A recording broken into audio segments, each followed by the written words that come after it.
আন্তর্জাতিক খ্যাতিসম্পন্ন মুফাসসিরে কুরআন আল্লামা মাওলানা দেলাওয়ার হোসেন সাঈদী ১৯৭৯ সালে জামাতে ইসলামীতে যোগ দেন।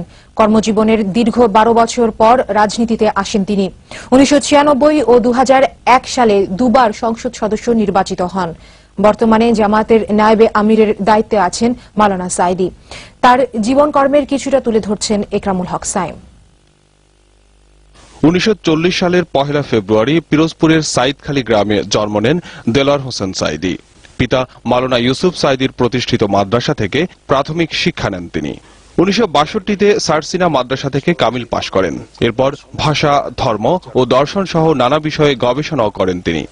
এই জনগণ আমার জন্য আসে না, এই জনগণ আসে আল্লাহর কোরআনের জন্য।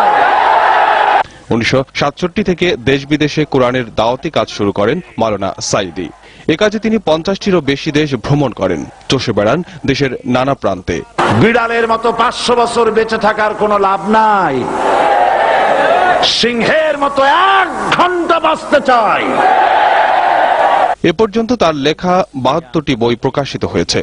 এর মধ্যে তাফসিরে সাঈদী ও সিরাতে সাইদুল মুরসালিন অন্যতম। সেই ব্যক্তির মর্যাদাই শ্রেষ্ঠ যে ব্যক্তি আল্লাহকে ভয় করে। ইন্না আকরামাকুম ইনদাল্লাহি আতকাকুম। দেলাওয়ার হোসেন সাঈদী ১৯৭৯ সালে জামাতে ইসলামীতে যোগ দেন। ১৯৯৬তে তিনি পিরোজপুর সদর আসন থেকে নির্বাচিত হয়ে সংসদীয় দলের নেতা মনোনীত হন। ২০০১-এ তিনি পুনরায় সংসদ সদস্য নির্বাচিত হন। সবশেষ জামাতের নায়েবে আমিরের দায়িত্বে রয়েছেন আল্লামা দেলাওয়ার হোসেন সাঈদী। ১৯৭৩ সন পর্যন্ত আমি বাংলাদেশের কোন রাজনৈতিক দলের নেতা এবং কর্মী ছিলাম না। আমি রাজাকার নই।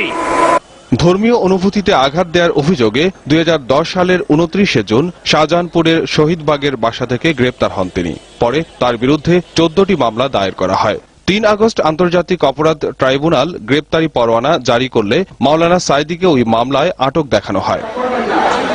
৪ ছেলের জনক সাঈদীর আটক অবস্থায় বড় সন্তানের মৃত্যু হয়। সন্তানের লাশ ঘাড়ে করার চাইতে বড় বোঝা বাপের জন্য আর কিছু নাই। এর কিছুদিন আগে মারা যান তার মা। প্যারোলে মুক্তি পেয়ে এই ২ আপনজনের জানাজায় ইমামতিও করেন তিনি। ২০১১ সালের ৩ অক্টোবর সাঈদীর বিরুদ্ধে ২০টি অভিযোগ এনে চার্জ গঠনের আদেশ দেয় ট্রাইব্যুনাল। প্রসিকিউশন থেকে বলা হয়, মুক্তিযুদ্ধের সময় দেলোয়ার শিকদার নামে মাওলানা সাঈদী মানবতা বিরোধী অপরাধের সাথে সম্পৃক্ত ছিলেন। তবে দেলাওয়ার হোসেন সাঈদী আর দেলোয়ার শিকদার এক ব্যক্তি নন বলে আদালতে যুক্তিতর্ক উপস্থাপন করেন তার আইনজীবীরা।